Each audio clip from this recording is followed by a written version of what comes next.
Muy buenos días, soy María Rosa Bollo, soy consultora en políticas sociales y en temas de nutrición infantil y avancé mucho en este tema de las políticas de nutrición infantil trabajando con la Mesa de Concertación para la Lucha contra la Pobreza en el Perú. Actualmente sigo apoyando a la mesa, pero ya como consultora independiente.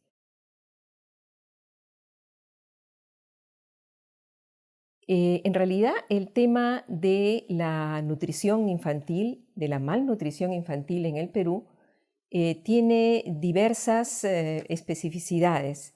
Sin embargo, en la política pública ha priorizado dos problemas que son los más importantes en el país respecto a la nutrición infantil, que son el tema de la desnutrición crónica y de la anemia infantil, por su alta prevalencia en el país, pero también por la manera drástica en que afectan el desarrollo de capacidades desde la vida temprana de las personas. Hace 10 años hubo un cambio muy importante en la política pública para atender los temas de la nutrición infantil, cambios y estrategias que se diseñaron y que tuvieron efectos muy importantes en los resultados para reducir la desnutrición crónica infantil en el país. Entre el año 2007 y el año 2014, la desnutrición crónica bajó de un 28% a un 14%, es decir, aproximadamente se disminuyó en un 50%, lo que fue mucho más rápido que exactamente en el periodo anterior de 7 años, entre el año 2000 y el 2007, en que con las políticas anteriores su reducción fue solo de un 11%. Actualmente el gobierno está tratando de continuar en esta misma orientación y enfoque de las políticas sociales y se ha planteado reducir la desnutrición crónica para el año 2021 de un 13% actual a un 6%, es decir, nuevamente reducirlas en un 50%. Y en el caso de la anemia, que tiene un nivel de incidencia en el país más alto, se ha planteado reducirla también aproximadamente en un 50%, del 40% de incidencia que tiene actualmente a un 20% para el año 2021.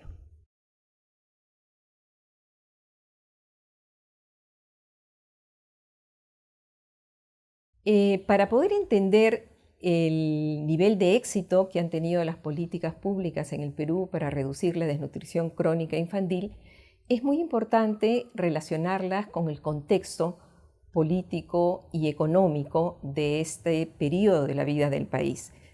En primer lugar, esta política no se puede entender sino al interior de un movimiento democratizador en la sociedad peruana que se desarrolla a partir del año 2000 en contraposición con el gobierno autoritario de la etapa anterior y que posibilitó abrir múltiples espacios de participación ciudadana, que abrió y estableció mecanismos de transparencia muy importantes en el Estado y que también dio la posibilidad que las demandas sociales formuladas desde la organización de la sociedad civil tuvieran peso y tuvieran incidencia. Estas demandas se concentraron en mucho en priorizar la atención a la infancia en las políticas públicas, y ahí se incluyó el tema de la nutrición, y también en priorizar a las poblaciones en mayor pobreza, las poblaciones más excluidas, particularmente en las zonas rurales. Y asimismo, también se da un encuentro entre ese movimiento democratizador en la sociedad peruana con un movimiento de búsqueda de modernización del Estado peruano y de la gestión pública.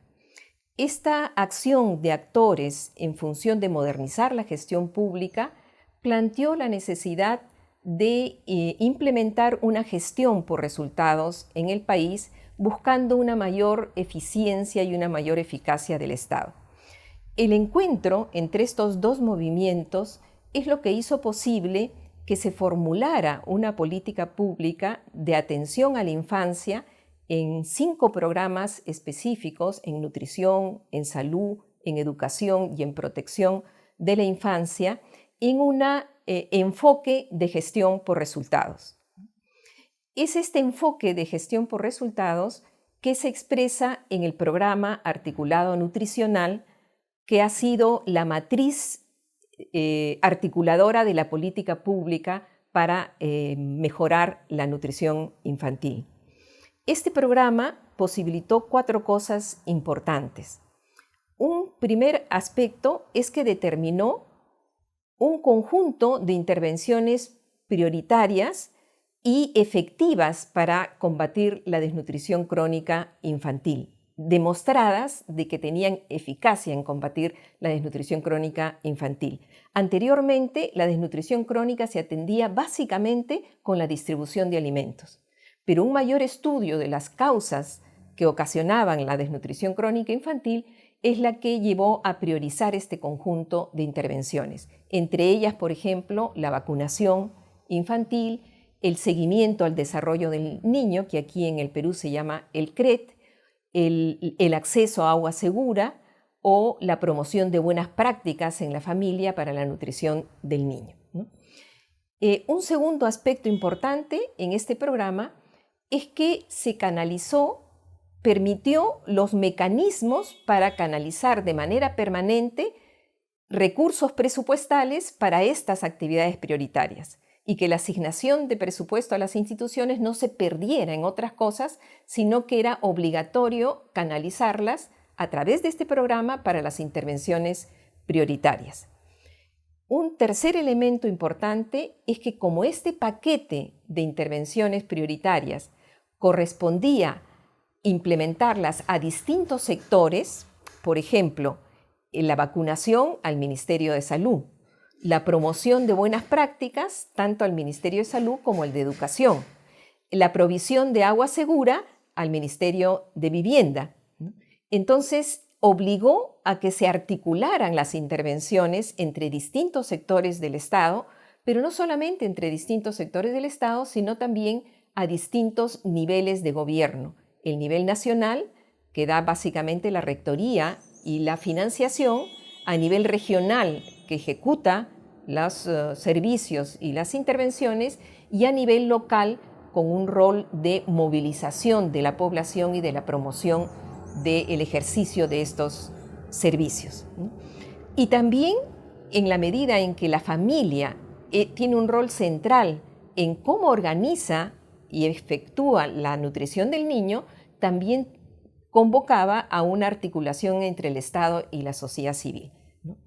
Y la cuarta característica de este programa es que justamente para poder orientar las intervenciones hacia los resultados que se querían conseguir en la calidad de la nutrición de los niños, es que exigió implementar un sistema de seguimiento, de información y de seguimiento para saber si había una relación entre los resultados que se iban consiguiendo, las intervenciones que se iban implementando y la cantidad de insumos, de presupuesto y de recursos que se requería para que se realicen esas intervenciones.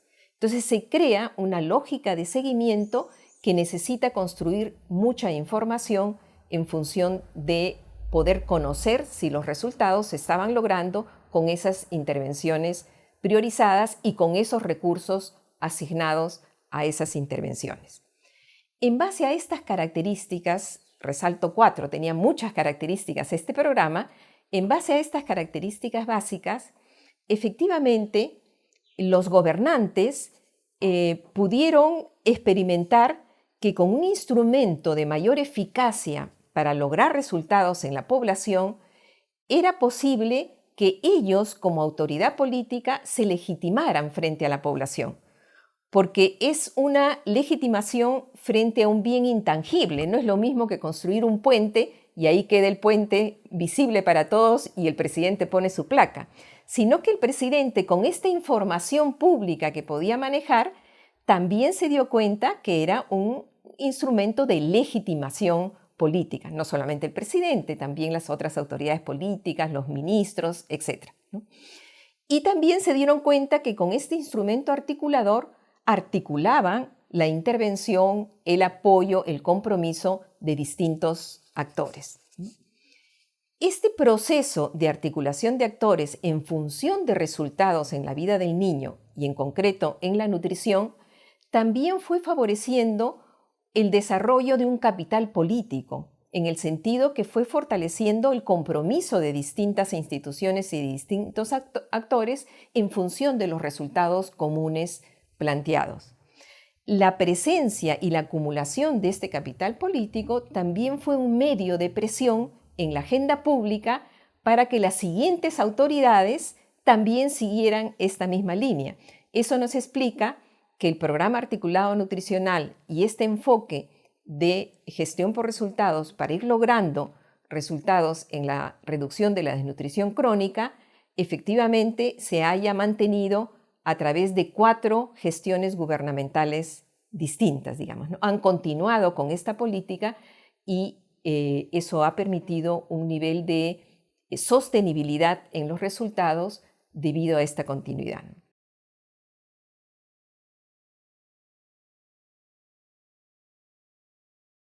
Con el tiempo, como hemos señalado, esto ha tenido una duración a través de varias gestiones gubernamentales.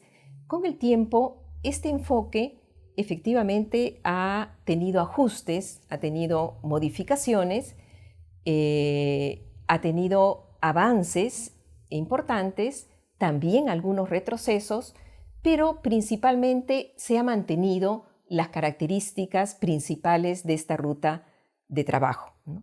Y simplemente quiero recordar que las características principales que se han mantenido son, por un lado, priorizar un paquete de intervenciones efectivas.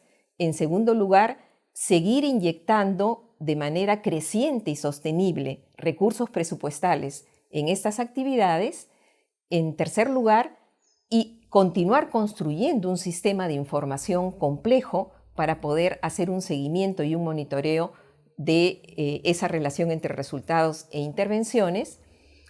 En cuarto lugar, se ha continuado avanzando a través de ajustes de estrategias en la articulación entre diversos sectores y entre diversos niveles de gobierno.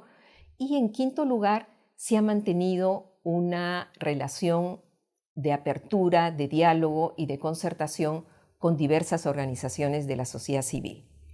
¿En qué se ha avanzado de manera específica? Un par de ejemplos. En primer lugar, se ha avanzado en ir mejorando modelos operativos de gestión, instrumentos de gestión que antes no existían en el Estado. Por ejemplo, se han mejorado instrumentos de recojo de información que antes no se tenían, ¿no?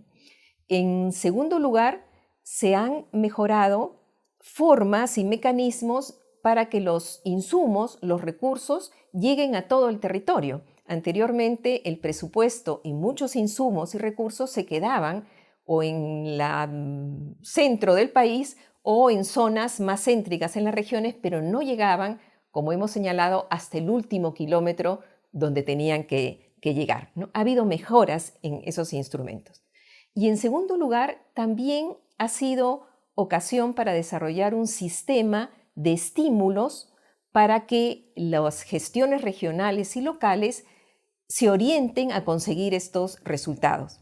Lo importante de este sistema de estímulos es que no solamente ha estimulado el logro de resultados, sino que también ha estimulado la mejora en los procesos mismos de gestión para poder lograr esos resultados. Nosotros sabemos que en las zonas más aisladas, de mayor pobreza, más precarias, también al Estado le es más difícil tener instrumentos efectivos de gestión, buen personal, etc. Entonces era indispensable incentivar para mejorar los procesos mismos de gestión. Quizás ha habido avances en muchas otras cosas precisas, pero quisiera resaltar estos dos aspectos. Y el retroceso que personalmente yo señalaría como el más importante es que el programa articulado nutricional perdió su fuerza articuladora intersectorial porque se le arrinconó en las intervenciones específicas de salud y las otras intervenciones se pasaron a otros programas distintos. Entonces perdió esa fuerza articuladora, ¿no? Es en este recorrido que también hemos desarrollado aprendizajes importantes, ¿no? Yo quisiera resaltar 3 aprendizajes que me parecen fundamentales. En primer lugar, es muy importante la continuidad de la política, que la política no cambie con cada gestión gubernamental, ¿no? Y solamente manteniendo la continuidad de la política con ajustes totalmente comprensibles, ¿no?, es que podemos mantener la sostenibilidad de los resultados. Muchas veces en la política, cuando se mejora un área, se deja ya de atenderla y se busca otra, ¿no? Aquí se ha mantenido la continuidad en términos del diseño básico de la estrategia y de la asignación de recursos. Un segundo aprendizaje importante es que conforme se va reduciendo la desnutrición crónica en el país y se van logrando los resultados, nos vamos enfrentando con un núcleo más duro de resolver, con un núcleo más difícil de lograr la reducción de la desnutrición crónica. Por lo tanto, para seguir avanzando, es muy importante atender la especificidad de cada situación. No basta la formulación de paquetes generales de servicios. Es importante reconocer qué intervenciones tienen un mayor poder de reducción de la desnutrición crónica según la situación específica de cada territorio. Por ejemplo, no basta la vacunación. En zonas de la selva, las enfermedades tipo parasitosis son muy importantes para mantener y lograr una reducción de la desnutrición crónica. Entonces hay que tener intervenciones específicas según las regiones y según las localidades. Entonces es necesario diseñar prioridades y modelos de gestión según las condiciones específicas de cada pequeño territorio en el país. Y el tercer aprendizaje que yo diría es que es clave darle un rol más protagónico a los gobiernos locales. Los gobiernos locales son los que están en mejores condiciones para manejar esa especificidad de situaciones en cada territorio y promover los cambios culturales y promover el cambio de prácticas en la población. Entonces, el rol de los gobiernos locales en este aprendizaje que hemos tenido es, reconocemos que es mucho más importante y hay que darle mucho más peso del que ha tenido en la implementación de la política pública.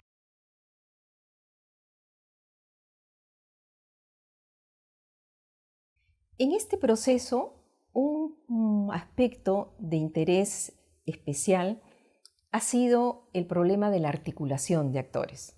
¿Cómo vamos logrando una articulación multisectorial de distintos sectores en el Estado que están acostumbrados a ir cada uno por su lado, ¿no?, a tener sus propias metas, sus propios planes, etcétera, y que se articulen en un resultado común y en intervenciones que tienen que funcionar de manera sinérgica y de manera simultánea? Este ha sido uno de los grandes desafíos de la política y probablemente uno de los aspectos más difíciles. No hemos avanzado conforme se hubiera requerido, pero hemos avanzado. En primer lugar, tenemos al nivel nacional la Comisión Interministerial de Asuntos Sociales, que agrupa a los ministros de los distintos sectores sociales. Esta comisión interministerial ha tomado el tema de nutrición infantil con fuerza y efectivamente ha dado un impulso importante al nivel de la rectoría y de los lineamientos generales para abordar este problema. Un segundo nivel importante es el nivel de los ministerios.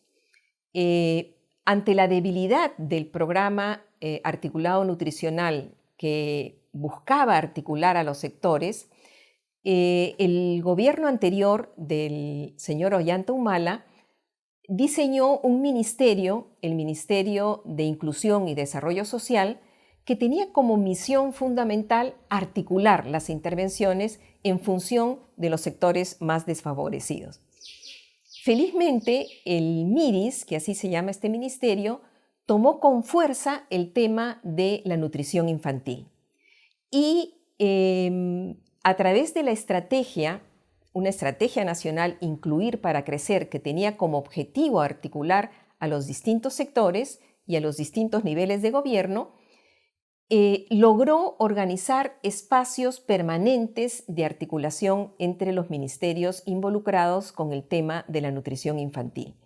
Los ministerios que se involucraron en esta articulación son el Ministerio de Salud, el Ministerio de Educación, el Ministerio de la Mujer y Poblaciones Vulnerables, el Ministerio de Vivienda y el Ministerio de Cultura, y también el Ministerio de Economía, que es muy importante porque es el que asigna los recursos presupuestales, ¿no?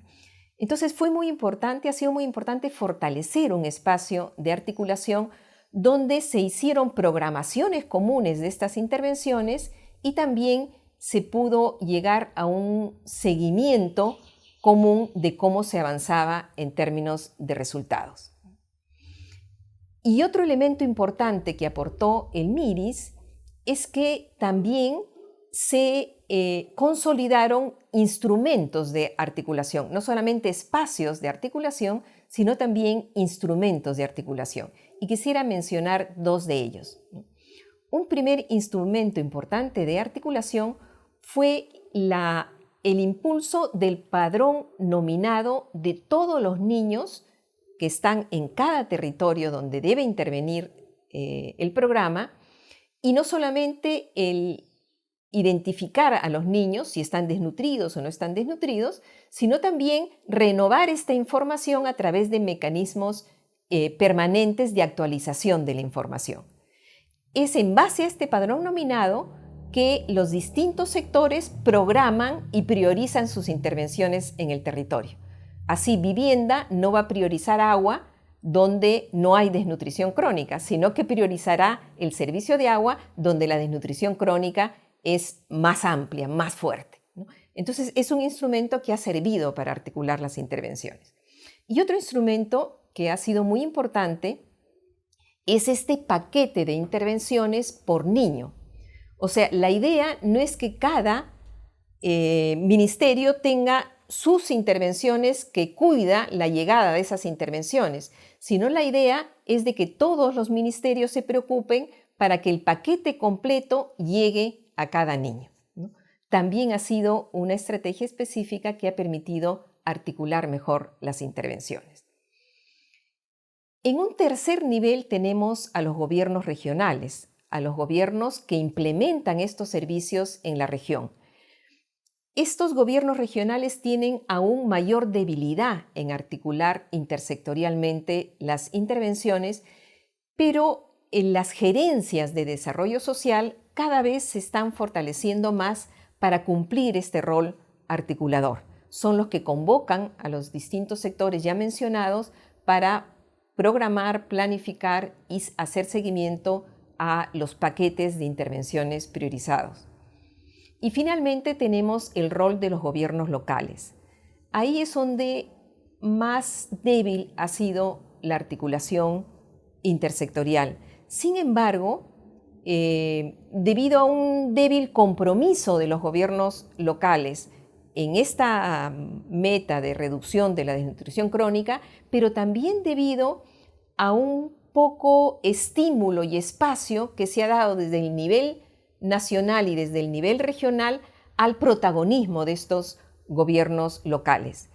Y la importancia de la articulación desde el nivel local nos la dice el hecho de que en las regiones donde la reducción de la desnutrición crónica ha sido efectiva, generalmente los gobiernos locales han tenido un rol articulador y un compromiso con esta gestión mucho más fuerte que donde la desnutrición crónica se ha mantenido sin una reducción muy significativa.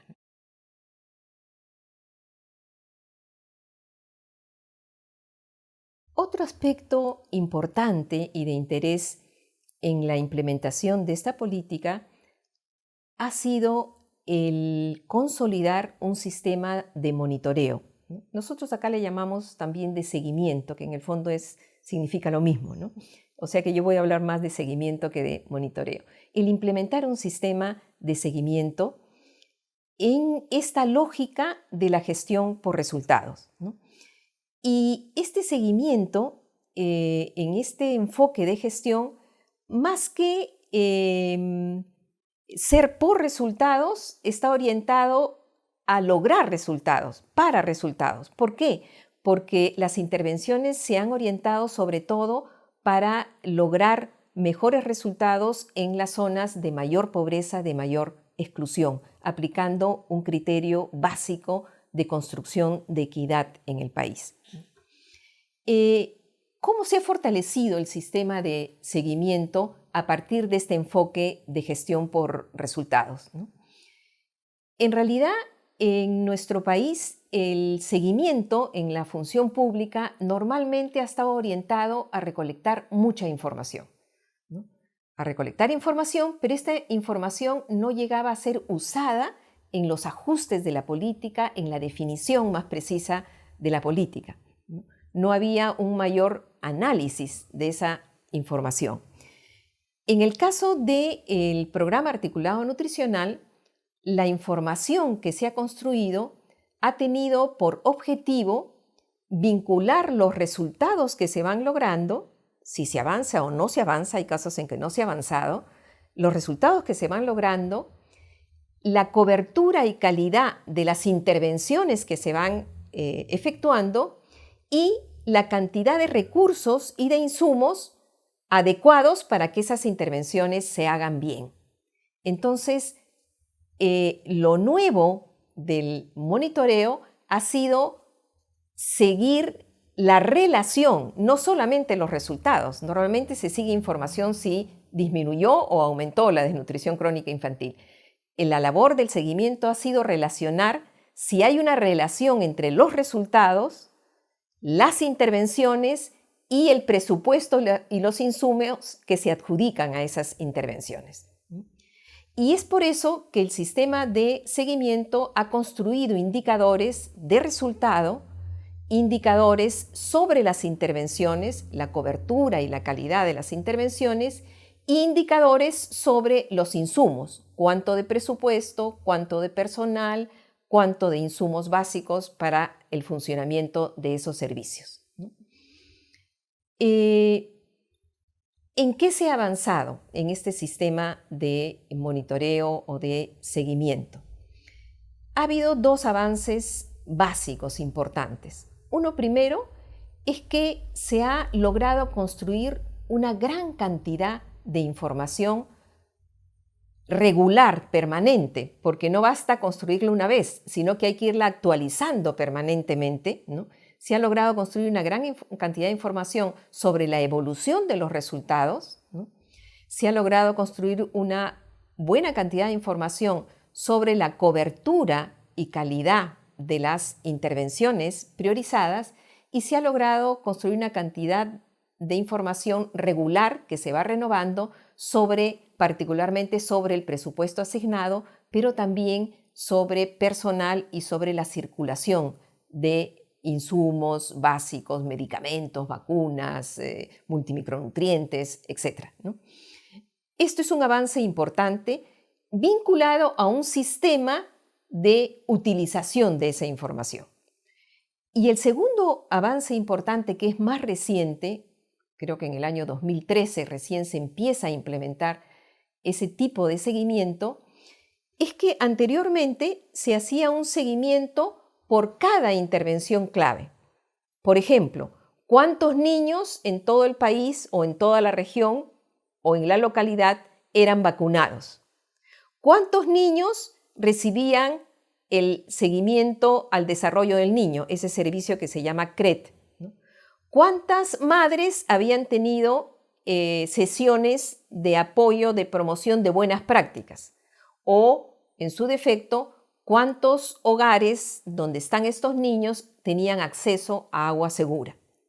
Pero el seguimiento era servicio por servicio, intervención por intervención. Entonces, si subía, decíamos, qué bien, ahora ya no solamente el 50% de niños reciben los multimicronutrientes, sino el 60%. Ya no son solamente el 70% de niños que son vacunados, sino el 80%, ¿no? y seguíamos servicio por servicio.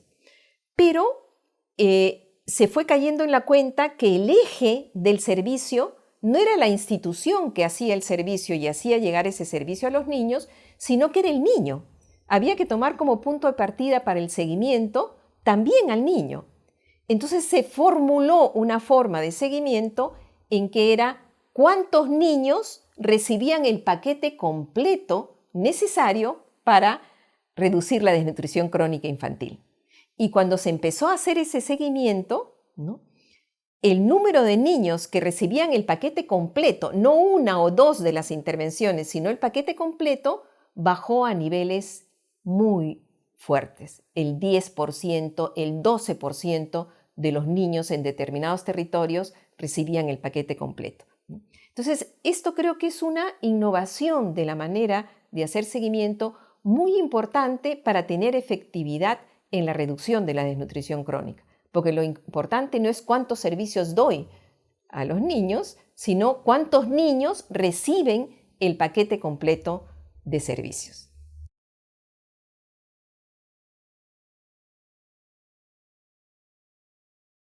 Finalmente, otro aspecto que ha sido muy importante para esta experiencia y que hemos recibido también preguntas de otros países sobre la experiencia que se ha dado aquí en el país, es la forma en que participó la sociedad civil.